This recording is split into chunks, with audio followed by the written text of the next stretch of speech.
Welcome to Power of the Tribe podcast. I'm your host, John Connors. I'm also the founder and head instructor of Connors Martial Arts. We teach Brazilian Jiu-Jitsu, Muay Thai kickboxing, mixed martial arts right here in Norwood, Massachusetts. And I'm here with my co-host, Dan Robin.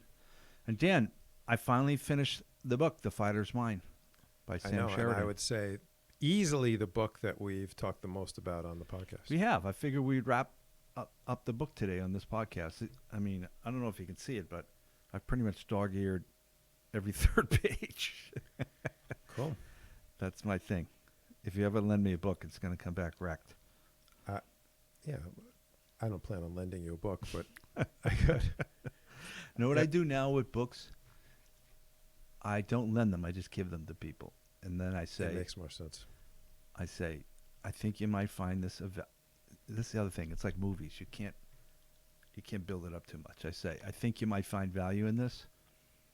You know, don't report back to me about the book. Yeah, I don't even want to hear what you have to think about. As soon as you get home, you can throw it right in the goddamn trash, and I will not hold it against you. Because when somebody gives you a book unexpected, it's almost like a homework assignment. Right. You're like, I have to think of comments, and I got to read this thing now. And then if you don't like it, you're like, how am I going to tell them I didn't like it? Oh, right. And, you know. No, my ritual is, Dan, at lunch, I sit outside if it's a sunny day, and I read a chapter. Simple pleasures in life. It's pretty good. Yeah. What do you think? It's good. I read, before bed, The Standard. You do? Yeah. My eyes aren't as good, so when I'm out in the sun, it lights the page up so well. I can read pretty good. I have a lamp. Do you have reading glasses? No. Your eyes are good enough? I can't read that well with my contact lenses in, but once they're out for the night. You have contact lenses? Yeah. You have glasses? I thought everyone our age has like a contact lenses by now. No. I'm holding out to the bitter end. Even driving? Can you see anything when you drive? Yeah. Like, what am I supposed to be seeing? Cars? Other cars, yeah. Yeah. Traffic lights. Cars and traffic. Yeah, I got trees, things like that. Yeah, I got all that nailed down. No, that's good. I did want to update something from last time, because I said I had the maybe unprecedented experience of running and stopping. Oh, right. In too much pain and being like, I'm going to walk it in from here. Yeah. So what I did was, because we talk about these mental strategies, right, on here. Yeah. So I so irritated by that happening and the way I felt about it is that... You were disappointed with your performance. Yeah. Okay. So this week, before the week started, I said, I'm going to run that exact route that I had to stop on every single day this week. And I'm not going to stop unless I collapse. Like, I'm never going to stop under any circumstances. How'd it go? It went all right. Like, I think it puts your head back in the right space to be like, I'm not stopping. How many days did you put in? So today would have been 5. I did Monday through Friday. That's pretty badass, Dan. Do you know what I mean? Like, I was like, I have to. I spoke about it last time a little bit, but it's at the end of the podcast. Who knows if people are listening all to the end? It's I was like, I'm going to work on my mental strength with these runs more than getting in shape, more than my cardio. Yeah. I was like, I'm going to push the pace to where it hurts, and I'm not going to stop. Like, Interesting. You know what I mean? Yeah. And I think it becomes easier when you're saying stopping's not an option. Like, it starts to hurt. Not an option. Your brain will start going, you could stop, and like sort of picturing just stopping and how good that would feel. And I just had my head in a place like, that's not an option. I'm not stopping. It's actually easier and less painful once you take the option off the table, right? Yeah. Because I think what happens too is you get, and I bet it's this, I don't know, you tell me if you think there's a parallel to jiu-jitsu, but it's like a wave of pain. And if you ride it out, then it eases off. Yeah. And that can happen more than once, because people say second wind, but that implies it only happens once. But it's sort of like a wave that comes, and then you just keep running, and then it kind of runs out a little bit. Like, then you feel better. At least I do. And I can have several waves like that. Years ago I was watching a documentary series about the Navy SEALs, and they had a couple of guys who were just trying to go through the program. And a couple of them were real gung-ho guys, and some were low-key. And then I remember reading an article about the same type of thing. Like, they're trying to suss out who makes it through Hell Week. And the people that don't give themselves any option seem to have the best chance. So one guy was like, well, he had a brother, father, grandfather that, if they weren't Navy SEALs, they had significant military life, and he felt I can't go home if I drop out. Right. And for those who don't, I think most people know, but the Hell Week in Navy SEALs and the BUD/S training, right? It's at any time you can ring a bell and leave. You like walk over and ring the bell. And they were like, we won't stop you. Like you know, they can't stop you. You know. No, they want you to quit. Yeah. They'll encourage you. Right? Yeah, definitely. So you have to be someone that no one's like holding your hand to help you make it through. They're like, you leave anytime. Yeah. I think that, I could be wrong, but I think they keep the thing going until they winnow out a certain number of people. They're like, we're just going to keep doing this until there's only 40 of you left or whatever the number is, you know, which is pretty intense. But, yeah, I think when you do that, that's true commitment, Dan. And I think about that a lot. Like, a lot of people think of commitment as a burden. I'm committing to a marriage. Oh, I'm going to be with this one person for the rest of my life. And they look at all what they're losing. Oh, I'm not going to be able to see other people, whatever. You know what I mean? If they're loyal, if they're loyal to their marriage, they're not going to be with anybody else for their life, maybe for the length of the marriage. But the reality is, commitment gives you so much strength because it just removes all those nagging questions. It takes them off the table. It makes it easier. Right. Yeah, that's how I felt it with, like, on a simpler level as the running, right? Yeah. It's just like, I'm not stopping. Yeah. So you don't get like mentally, it's not like a panicky feeling like, oh, how much longer can I go?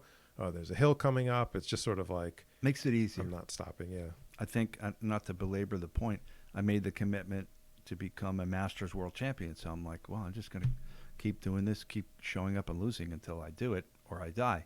And then it makes it easier for sure. Right. So you don't have all the options in front of you. Like you said, you're not like. Weighing options takes mental focus, takes mental energy to make decisions. And all of that is getting you off focusing on the task at hand as well, right? Right. And I think there's different versions of it. If it fits your schedule, if you're able to, I could see it helping with jujitsu. Say whatever you're able to do, saying I'm going to do this. Like I'm going to go in these 3 days. Yeah. Every single time. I'm not going to decide each day. You know what I mean? I'm not going to say, okay, Wednesday, I'll go Thursday, or maybe I'll go Friday. Like it makes it easier in a way, right? If you're like, these are the days I'm going in, and that's part of my schedule, and that's it. Dan, were you telling me an anecdote about when you were boxing, you would sometimes pull up in the parking lot and just try to decide whether to go in or not? Or is that somebody else that I know? No, I never pulled out a parking lot and didn't go in. I know I told you I'd pull up in the parking lot and I'd see the car of the guy who would beat the crap out of me and be like, oh no. Like, I would just see it. I'd like pull up and be like, I'd recognize his car and be like, oh, this is going to suck. Yeah. But I never decided whether to go in or not. I'd never drive all the way there. And right. Sort of like his podcast. We never drive all the way here and then don't do the podcast. Dan, you have no idea how many times I sit down there in the parking lot when trying to decide whether to come in or not. Should we go in? Should we do it? Yeah. Then we think of Dimitri. That's right. We think we've got to go in. Did you use your Jerry Seinfeld calendar? Rick Shea wants to know for these 5 runs. Did you click it off? I did, but today and I started putting my weight in. Yep. And then today I weighed myself on the scale, and I was like, I'm not writing that on the calendar. Dimitri, it was too embarrassing a weight. I often send Dan text him my weight in order to encourage myself to eat healthy if I'm getting off track and get back on it. Mm-hmm. And then Dan will sometimes text his weight back. Today he's like, I'm not telling you what it is. Yeah, this is the same day. So it's either really good or really bad. I'll tell you, it's bad. It's real bad, I think, yeah. Yeah. Well, at one time he was lighter than me, and I don't think that is the case today. Yeah. Again, it's not 2. I need a couple of weeks. Everybody's got the Corona 15, they say, or something, right? Yeah. Yeah, I mean, that's all. That's what I've got, 15. Yeah. I need to lose about 15 pounds. So. I need to lose about 5, I think, yeah. Oh, actually, wait, 15 would be. That's too much. I'd be pretty. I'd be pretty skinny in 15. Probably 10. I need to lose 10. All right. So back to The Fighter's Mind by the great Sam Sheridan. This is a pretty good book, folks, if you want to check this out, if you like fighting and martial arts or mental toughness. So at the end of the book, it gets a little bit more abstract, Dan. So I think I'm at the chapters where he's not interviewing any particular coach or fighter or athlete, but I still found some good things. So the first note I wrote down, it actually pertains to your story. It says, pain urges you to focus on yourself. So it's hard to get in the flow of things, essentially when you're self-conscious, right? When you're thinking about yourself and how do you look and how do you feel. Right. So if you're feeling pain and you start focusing on that pain, then you're not focusing on the task at hand, on the run or the fight or whatever it is that you're doing. And you need to sort of resist focusing on yourself in order to remain in the flow or in the zone, as they say, or however you want to put it. Yeah. What do you think?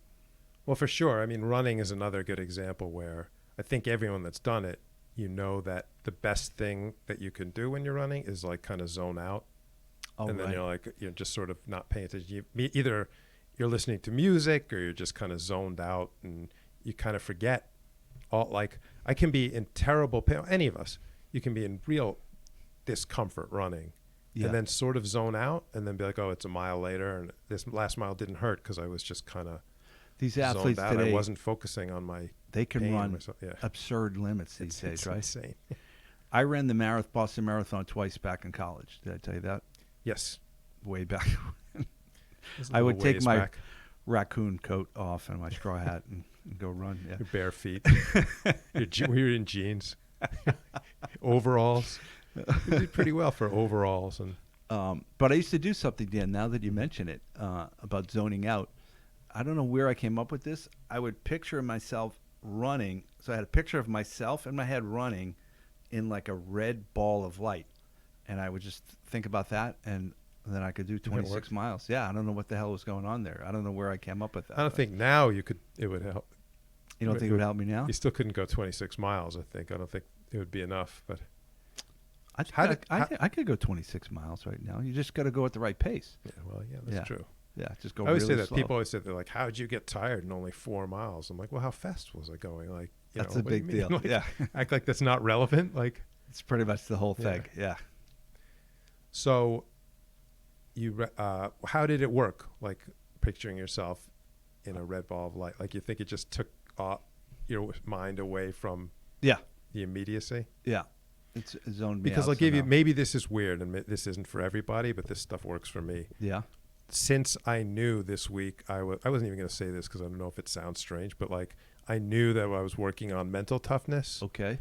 I would actually go out of my way to not zone. I'd be like, I'd be like, here's the spot I was where I stopped last week. Okay. I'd be like, I'm going to focus completely on how much my legs hurt and how much my Interesting. breathing hurts, like how bad this sucks. Mm-hmm.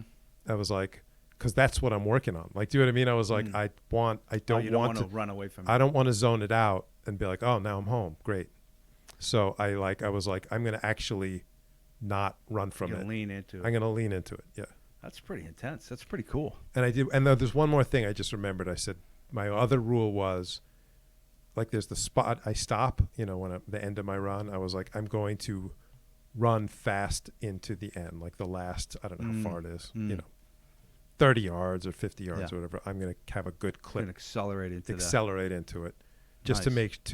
make sure that I'm not like sort of dogging it in and dragging myself. You're in gonna and, show who's boss and here, stop. right? It's the opposite of stopping early, right? Yeah. It's like I'm gonna make sure I'm going past I like that. the finish line. Like I'm going to not be slowed down. I'm not going to stop 2 steps before the finish line. I'm going to stop after the And finish you're line. not just gonna like get across the line and stop. Yeah, You're like, I'm gonna show you that I could do even more. right. I love that stuff. Yeah. I think, you know what I think that also does when you say to yourself, you're going to lean into the pain and the discomfort, it kind of removes dread. Like if you're like, oh, I'm just going to focus on it. Hopefully I won't feel that much pain. That's kind of a weak perspective, right? Yeah. Yeah. Although I have felt dread. A good example of dread is I almost can't feel that running like through the streets, but on a treadmill where you can't, if I tell myself I'm not getting off and I'm not slowing down, because you can adjust Such your a speed. controlled setting, right? It's so Like if you're objective. hurting, you can slow down a little running. You know what I mean? But with the treadmill, and you're like, I can't slow down. Mm. And then I've had that feeling of like, looking at it and it starts to really hurt. And I'm like, oh, it's another 2 miles, and then, you know what I mean? And I'm like, and I get almost like a scared feeling, That's be funny. like, oh no, like it's like Yeah. dread. It's like, Dread is oh, not good. can I even do it? Dread You know is what I the mean? worst. Yeah. I don't even know if I can do it. And if I do, this is going to really hurt, and I get like but the thing is, I think sometimes that dread almost gives me a little blast of adrenaline or something. Oh, You know what I probably mean? does. Like, Yeah. like a little fear. Yeah. And then it usually Energizes doesn't hurt. you a yeah, little bit. It doesn't hurt that much. Very cool. Okay, on to our second point here, Dan. He interviewed some journalist who wrote about neuroscience and this getting in the zone. The guy's name is Jonah Lehrer. I couldn't find anything else about him. But he said to get in the zone, you have to turn off the prefrontal cortex. So I'm sure you know, but our listeners will tell, the prefrontal cortex is the part of your brain kind of behind your forehead, right? The front part that's sort of, it develops later, as I understand. I think it doesn't fully develop in humans at age 25 or something, but that's where So sort for of the like listeners below age 25, you you don't even have a fully developed prefrontal cortex. Yeah. So do your best to follow. So that is where you sort of make deliberate decisions. Is that what you'd say, Dan? Like Yeah. executive thinking and that whole thing. It's higher level thinking. Higher level. Right? So you got to turn that off to kind of get into the zone of the Right. flow. It's like more like structures in the back of the brain are more rudimentary functions or animal functions. got The your- prefrontal cortex is where you're like thinking things through. you got and your reptilian brain at the center. On Right. top of that is your mammalian brain, Yeah. right? And then so this other prefrontal things. cortex that he's saying to shut off, it's really the big difference between us and other species of animal, right? Like ours is really Definitely. developed and really. Do they even have it? Do other primates have a prefrontal cortex? Probably some. I think it's a version of lately it, right? Like, evolved feature, I imagine, right? I don't like it when people say things like that, like, oh, like you have a switch that you can just flip it off. It's like, well, I think what they're getting at, and we've been talking about this, is that in order to shut off your prefrontal cortex, you have to master whatever it is that you're doing. So I think in running, it's a little bit easier because everyone knows how to run. It's such a natural movement that if you're relaxed and you're just running the way your body wants to run, then you don't need your prefrontal cortex so much, right? Right. But if you're doing something like jujitsu or, I don't know, playing the violin, I don't know, something else, you need a certain level of mastery in order to shut off your prefrontal cortex. Right. A beginner can't really. I mean, they could. You could just start fighting without skill. I saw, I think, a TED Talk, and we've talked about this before, one of these recent chess masters, and he's like, you got to do everything on instinct. And, the guy's probably 157 IQ, and he's been mastered chess more than anybody has. Well, of course, he can play chess on instinct, but if somebody doesn't know how to play chess, how can they play on instinct? That's nonsensical. It's the same with jiu-jitsu. Good luck. Why don't they come in the gym and try go on instinct? See how far without it gets any you. training. Yeah.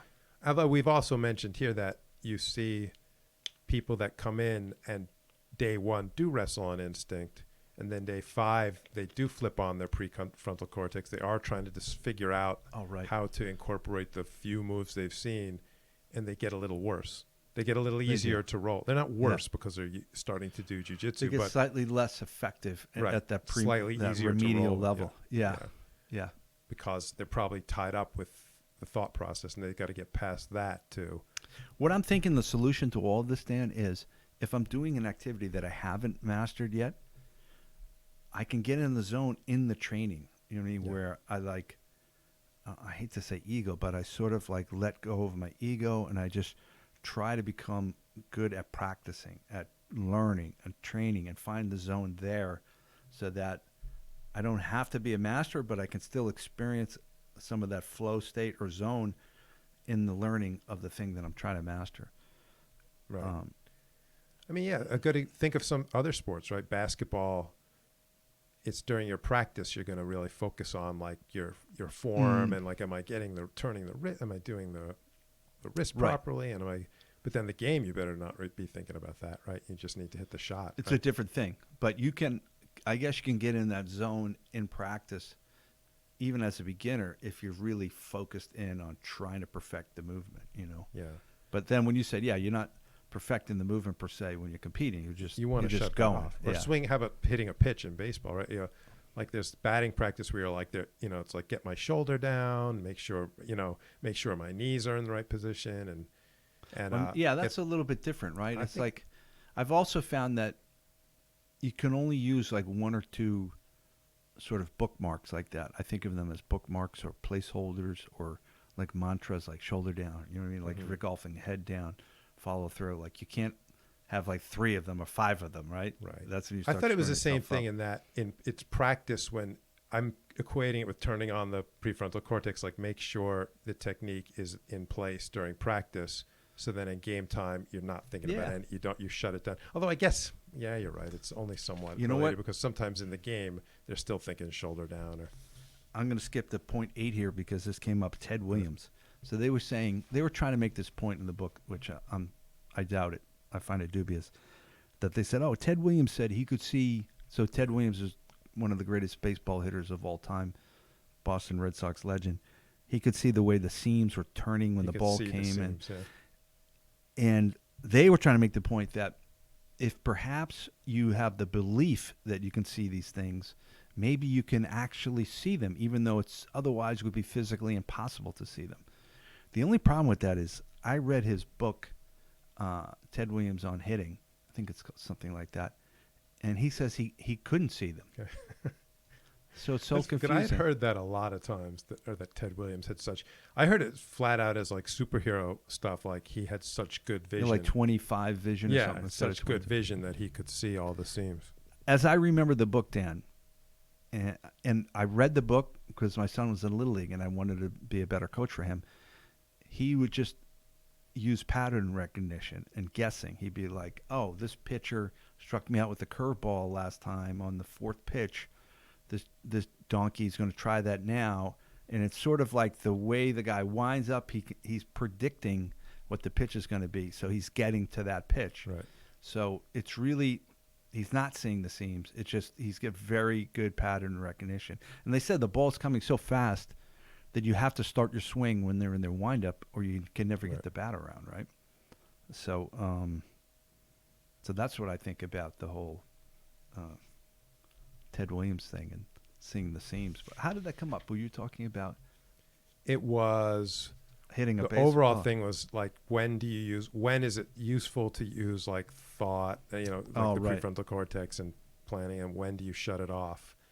And if for jiu-jitsu, so once you have some technique, eventually you want to get to a place where when you're competing, it's off, right? You're Yeah. not thinking it through. You're You're just not flowing. thinking. Yeah, you're flowing. You're recognizing patterns at a very fast level and just reacting to them, right? And which is impossible. Your point was that's impossible if you don't have the experience Right. or the Yeah. training. Yeah. And the training. You need Yeah. both things. That's it. So then, so the third point was they referenced a textbook on sports psychology, applied sports psychology, edited by Gene M. Williams. Did you ever read that one, Dan? Did not. I find sports psychology to be so underdeveloped as a real science. It doesn't I seem know that there's one thing valuable, about right? sports psychology. Uh-huh. I feel like I know so many guys in college Yeah. that say, I'm interested in sports psychology. Okay. It's like, 1 out of 5 guys or something in college Okay. are like sports. But then are there that many jobs? Sports Yeah, like psychologists how many- can't be that many. Do you know right? what I mean? Like for the amount of people I know that say they're into it, how do you follow that field? Like how many could there be? I don't know. Are there? It- Maybe I'm wrong. Maybe there's a ton, but I don't know. see. I don't think it's real science either. I don't know what it is, So the one thing they're pulling out of here is the athlete sort of perceives the universe to be integrated and unified. That's when they get in the zone. I'm like, Wait, what? Yeah, The whole universe I think so. Yeah. integrated and unified. Yeah. So it's like it's Yeah. all one, man. You know what I mean? It's like, but Maybe it's- they're getting at flowing. I mean, I don't know yeah, what that they're getting means. a Is that flow. what they go Yeah, with they're flow? talking about being in the flow. But that description doesn't help you, Dan, as an athlete, get in the flow so much, right? I was hoping that's what's been wrong with my jiu-jitsu this whole time. I have not been pursuing. I have to admit, when I've been rolling, I have not been perceiving the universe as unified. And what is it? Coherent and unified, or Integrated. integrated and unified? Yeah. Maybe that's the Maybe issue. maybe that's it. Okay, now the fourth one, I see we have a theme here. So, I think people want things to be quick and easy all the time. Like, they don't want the mastery, Dan. You know what I mean? Right. They want postmodernism. You know what? When I think of postmodern art, I think of some guy taking a urinal and putting it in a gallery, an art gallery, and saying, yeah, that's art, because I put this urinal in the middle of an art gallery. Right. But it takes no craft at all, no mastery. You didn't have to put together. work your way At up all. to that. So it doesn't have a lot of value for me, But people like that. They want quick, easy. I don't want to have to work, right?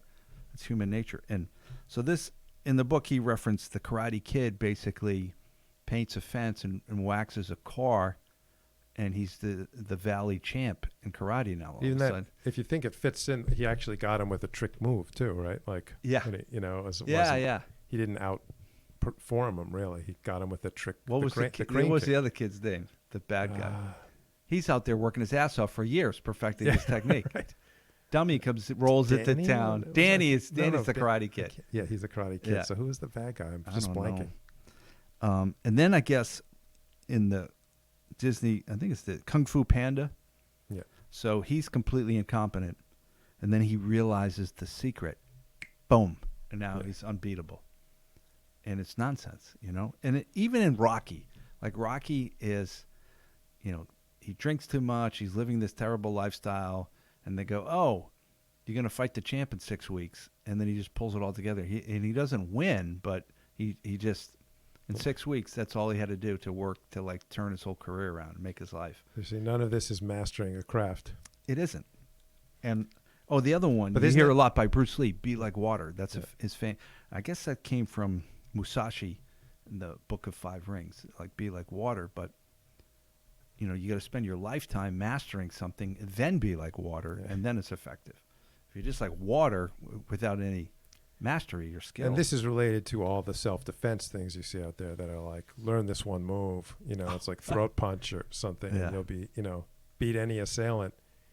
And, take this week course for self-defense, or, it takes 1 week or just online. Like, you know what they it's actually not, do. no one Dan? wants to, because people don't want to master a craft. It's They hard. don't. And it's so annoying. They say, "Oh, these guys who are sport fighters who spend years perfecting their craft under fire, under real training, they'd actually get killed in the street." Right. That's so common and so nonsensical, but people want to believe it, so they believe it. We said that before. I mean, John Jones. Good luck attacking him on the street. I don't care if you throw punch him or whatever you do. He's going to murder you easily, right? So silly. But, Hollywood reinforces it. People want to hear it. They like it. I don't know. But doesn't work. Okay, on to point 5, according to my notes. Teddy Atlas. Remember Teddy Atlas? Mike Yeah. Tyson's trainer. Yeah. Interesting guy. So they had a whole paragraph in there. I'm not going to read it, but I thought he had an interesting couple of phrases. One of them is, "Submission is a lie." So it's like you're in there, Dan, you're competing, you're in the fight, it's painful, it's hard, and you just want to give up. So I think that's what he means by submission. Like you just submit to it, you let yourself get knocked down, or whatever it is. In jiu-jitsu, you let yourself get choked. Even in MMA, Dan, don't you notice a lot of times guys get rear naked choked, and it's almost like they've quit before they got the choke put on them. Do you know what I mean? Yeah. Oh, for sure. And it's almost like, in a weird way, it's an honorable way for them to just You even quit. hear the announcers say it sometimes, right? They're like, he's looking for a way out. Or, Oh, yeah. They you can say that You can sort sometimes? of see Yeah. it. You don't really want that said about. I hesitate to say that about a fighter, but, you could. They I was- sort of want to get out of that I fight. was training with my son, and You were looking for a way out? well, we were training back control, so he's on my back, and he's murdering me and choking me and everything, and I'm keeping my cool. I have my cat energy, and I'm defending. Oh, he almost broke my teeth, Dan. He got his forearm across my bottom teeth. I have the dentist put like a guardrail in the back of them to keep them up. Like when you get old, it's an old fence that's going to fall down, and they brace it up. So he almost Posts. yeah, he almost broke those teeth. But what we found is if you just keep fighting, keep pulling the hand off, it's hard to finish somebody. Yeah. like at some level they got to go, okay, screw it. I'm not going to try to fight out of it anymore. Well, I used to have that. Remember when it was like I had this? It was like it's hard to choke. It was very hard to choke you. Yeah. And I always wondered how much of that was. It was actually, you know, it's like your arteries are in a weird place, or how much of it is just I'm just not tapping. You're not know submitting. Like I'm just Yeah. not, I'm just still. Yeah. I'm going to go a little bit longer. You know, because very often, you know, it's that in a million different ways in jiu-jitsu, it's that one more second. One more second. Haven't we all had that where you're like, maybe you haven't, but most of us have that experience where you're like, I ain't got to tap, and at that Say that again, please. Where you're thinking, I'm going to tap, Yeah. and then you wait one more second, and the person's like, oh, and gives up, right, and you're like, yeah. thank God, Yeah. like you don't say anything, Yeah. but they don't know that they had you, Yeah. you know. Knowing that comes up a lot is in the like a north-south choke where they can't really see your face and Yeah. they can't see your eyeballs Right. bulging out of their head, and you're like, oh my God, and then they readjust their grip and they let you off the hook. Yeah. And I've been on the other side of it too, right? Where because you just reminded me, there's times where I'm like trying a north-south choke. Yeah. And I then think I'm I've been there with and you, I'll Dan. stop. And Yeah. I'll stop and be like, "Why wasn't that working?" And the person's like, "It was working." Yeah, exactly. I looked at their like red eyes, and you know, like they actually like burst all the blood vessels in their eyes, and they're like, "Yeah, no, that was tight." That's awesome. Oh, so back to Teddy Atlas. He said, submission is a lie. Pain is a moment. We had talked about this maybe last week. So the idea is that you're feeling that, but the pain really is like an immediate, momentary thing.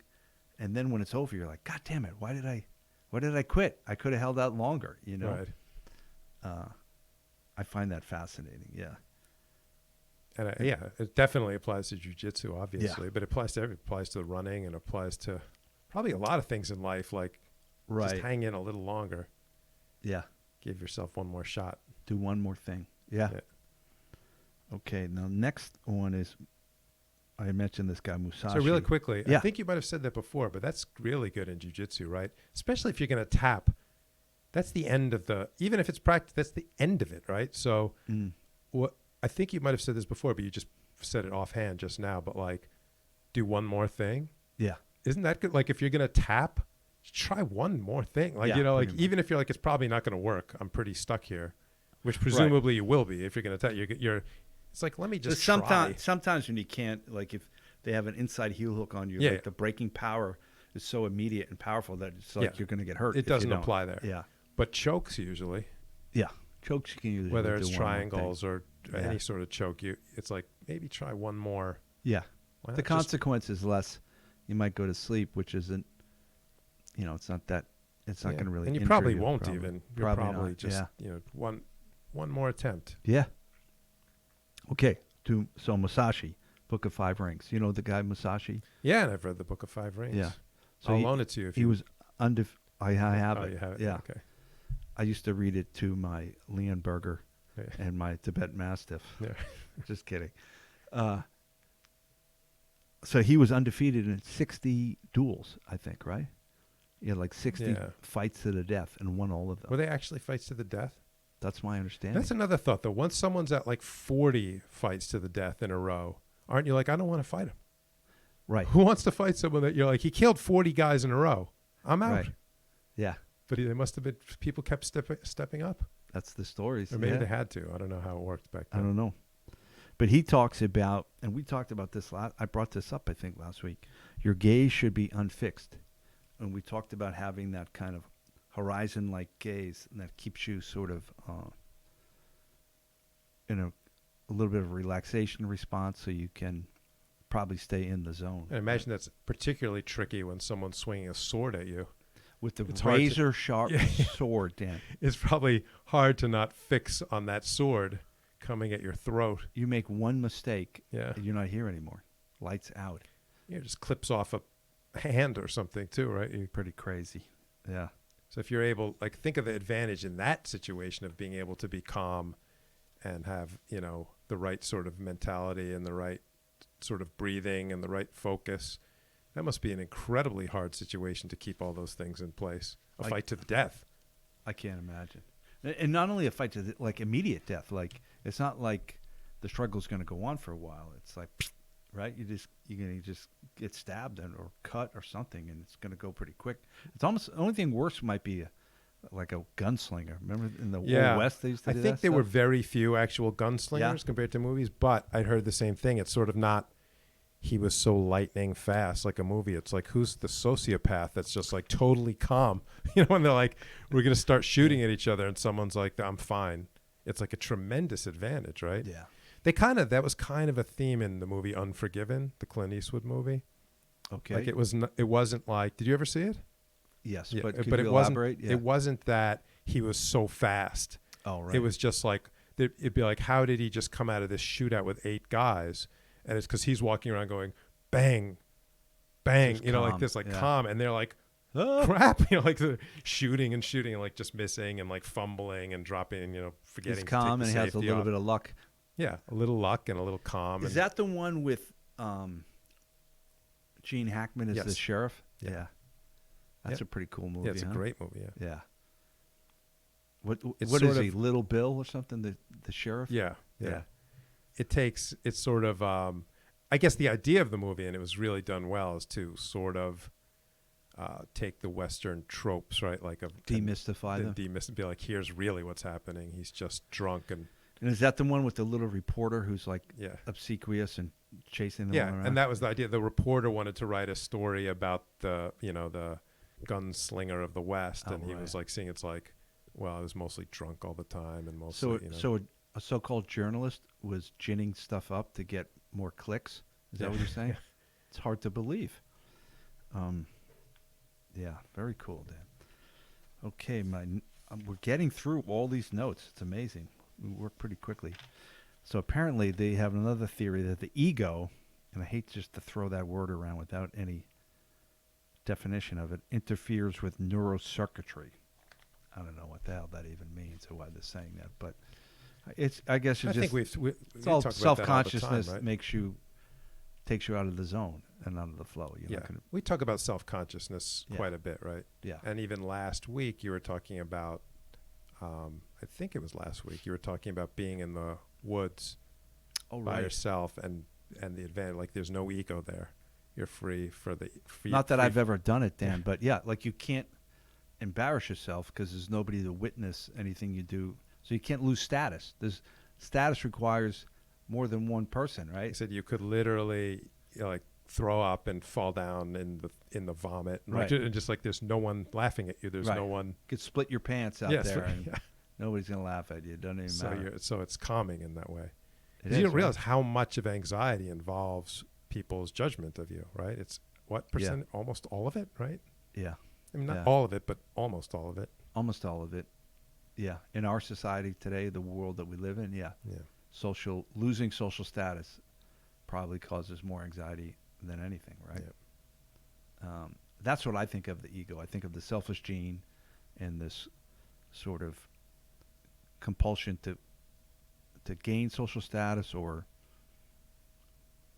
to like signal that you have high status and the fear of losing it. Yeah. Right. So to that point, I think it just points back to what you've brought up a lot, which is the more you can sort of notice that and try to avoid feeling bad about it, avoid putting Right. a lot of importance on it, the better off you'll be in jiu-jitsu or in general. In life. Yeah. And that's the downside of social media is it is about status. You have followers, and you're either and you're signaling your virtue, so you're either gaining status among these people who you know or don't know or whatever, or you're losing status. So you're really playing deep in the pool of that selfish gene and that whole status game, and there's not enough upside to it. And there's probably some downside to make you feel shitty and uncomfortable, right? And again, we've never had it like this before. The built-in opposite of being alone in the woods. Yeah. It's you put things out there and everyone sees it. And maybe beyond that. Yeah, could be depending theoretically everybody on the internet. Right. Could say How many people are on the internet? Do you know, Dimitri? A couple Dozens. billions? Yeah. Yeah. Billions of people have access. Yeah, it's crazy. So we already talked about this other point. Zone only comes with mastery. But the last point wasn't in the book, really. Oh, actually it was. But it's how I've been feeling lately as looking at training as sort of a spiritual quest. So in other words, if I go to train with my son, I think it's easier because he's my son. Then I still have the feelings of fear of losing status. You know what I mean? Like somebody getting over on me. And because I'm a human, it's in our nervous system. But I'm trying to use my training as an exercise in letting that stuff go and overcoming it, but in the right way. So in other words, I could go in to train with my son and just go, oh, I'm not even going to try anymore. I'm an old man and whatever. Let's just have fun. And that's an easy thing to do, right? And then it's like, then if he taps you, you're like, well, I wasn't even. Right. I was letting him. I kind of wasn't going my hardest anyway. So you're sort of, I would be opting out of competition by doing that. Like competition and, the selfish gene, they're linked. You know what I mean? It's all one thing. But do we want to opting out of competition doesn't seem to be the right thing either. You know what I mean? If you just opt out, like, I'm not going to try anymore, that just seems weak to me. It just seems like the wrong path. So I still want to compete. I still want to give my best effort, but I don't want to be too concerned with losing status when I do lose. And for me, that's a spiritual practice. I think the better I can get at that, where I'm trying to be my best self, I'm trying to win, I'm trying to compete in the right way and hard, and I'm okay when I come up short, even if I compete at my best. And this varies from individual to individual, but very hard to do, right? Because I used to say all the time that I'd get a new philosophy where, like, I am not going to berate myself all the way home from jiu-jitsu, right? Like, I'm going to, whatever happens, then I'll leave, and by the time I'm in the car, it's behind me. It wasn't that easy. Like, I'd always end up in the car like, oh, I can't believe how much I suck, like, and then I'd be like, this is exactly what I said I wasn't going to do. So I think it would take, maybe not for everyone, but for most people, always having to remind yourself to try to be that way. Right? Yeah, like, it's literally a practice, something you got to work on all the time. Because it's not built into you at all, right? Like, you have to. And it's not an epiphany like we're talking about with a Kung Fu Panda or something. It's something that's super hard, and you just got to grind it out on a whatever daily or weekly basis and put the work in. And it's like any kind of conditioning, you probably get better, but it's never a settled issue, And maybe that's what for me, that seems like a spiritual practice. And then it elevates the training. It's not, we're just trying to choke each other. We're just trying to strangle each other or whatever. It makes it more meaningful. And it's physically hard and psychologically freaking hard, But. And that's important too. Like, it's like, again, people talk about getting lots of wide variety of benefits from this sort of training, because everyone that does this knows there's a lot. Everyone has friends or family out there that are like, why in the world are you doing that training? Like, what is wrong with you? And I think most of us don't even know. It's sort of like, most of us just know, like, I just know that I like it. That's a great question, Dan. And then you start making up your answers, but they might not even be right. You know what I mean? They might be like, well, I just need to get the energy out, or like, oh, I just like have a workout, or like, oh, I just like to hang out with people. But I've said all these answers, and even then, I knew none of it was quite right. Well, they're probably you can hang not out with people and not be getting strangled, and you can exercise and not be getting, rolling around on the ground. Like, it's sort of, there's another reason there. Yeah. And I think there's some of the, like, a reason like that might be valuable to a lot of people, and you just never even know. You've never consciously put your finger on that's something that you take out of the training. You know what I mean? Yeah, definitely. I think I think a lot of people start, they wouldn't admit this. A lot of men start because they want to feel like a badass. Like, being able to fight and defend yourself, defend your family, I think is a natural feeling that men want to have. And I don't think there's anything wrong with that. I don't think it's vain. It's just like a natural thing that they have. And this helps you experience it a little bit. Yeah. I think that's why people want to do it. It's an extremely common course through jiu-jitsu to come in. And I even remember myself the very, very early days, you lean towards questions sort of like, what would you do if someone comes up to you in a parking lot, or Right. you're sort of like Yeah. still thinking along those kind of Right. lines, and then whatever time frame you want to say, 6 months in, you don't ask questions like that anymore. Like now you sort of grow past Yeah. that, and you're Yeah. like, I'm actually enjoying just learning jiu-jitsu. Yeah. And Yeah. I don't know anyone that does it for, again, I don't say a year, and they're still thinking about parking lot fights. You Right. know, It becomes a puzzle, so then it's physically and mentally challenging. And I've been doing it, I think, for 22 years now, Dan. So now I'm getting this part of it done where I'm like really working on myself in the training.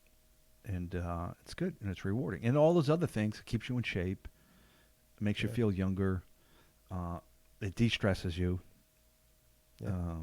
So you have all those other And we great said, but benefits. I think it helps you avoid conflict a lot more. Absolutely. For young right? guys, I mean, we're not going to get in barroom brawls, but like for the young guys that are going out and are more susceptible to that because Mm. they're more in that sort of crowd, I think they feel much more comfortable walking away from a fight because they don't feel like they don't have a fragile ego. Yeah. They're like, I'll probably win, maybe I'll lose, but I don't care. It's not like, Right. I think training allows people to do that, Yeah. and it's a really healthy place to be. in I your think head. so. You can experience so-called wins and losses even in your training.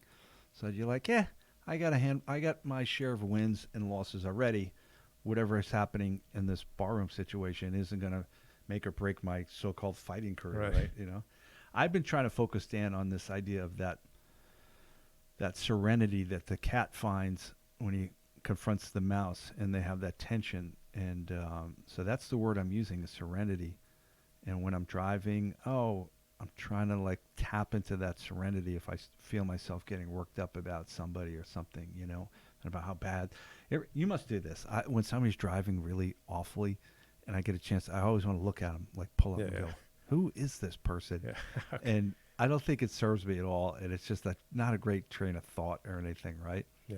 But I'm also, I don't want to go into like this submissive weakness serenity, just like, hey man, peace and love. Right. And it's like, no, I want that cat serenity where I'm serene and I'm not getting upset at anybody, but I'm ready to rip the mouse's head off if I need to, I've actually gotten better. So say tailgating. Someone is for some reason driving right up your ass. Oh yeah, that's dangerous, man. I'll get a flash of the old anger. Mm. And I think years past, I'm going to tap my brakes. I'm going to slow down to 10 miles an hour. Like, it's just like this fury. And I've actually noticeably been able to change myself on this, where Nice. and what I like to aim for is I dismiss them from I don't look in the mirror anymore. And I'm like, I'm just going to drive. Oh, right. I don't want. So it's the same thing. I'm not mad at you, man. Like, I am mad at you, but I'm not going to think, you know what I mean? I'm not like, Yeah. even saying like, I'm not mad. Who knows? Maybe you're late for something. Like, you're still thinking about them. You know what I mean? Like, they're still in your head. Like, so I don't go that route. I'm more like, I'm going to look at the road. That's I'm a not good gonna way look to at you, do it, you Dan. know? Yeah, because that's when things start occupying your brain space. That's not good, right? Yeah. That's rare space that you want to keep for yourself and for good stuff, not some really obnoxious driver, right? So cool.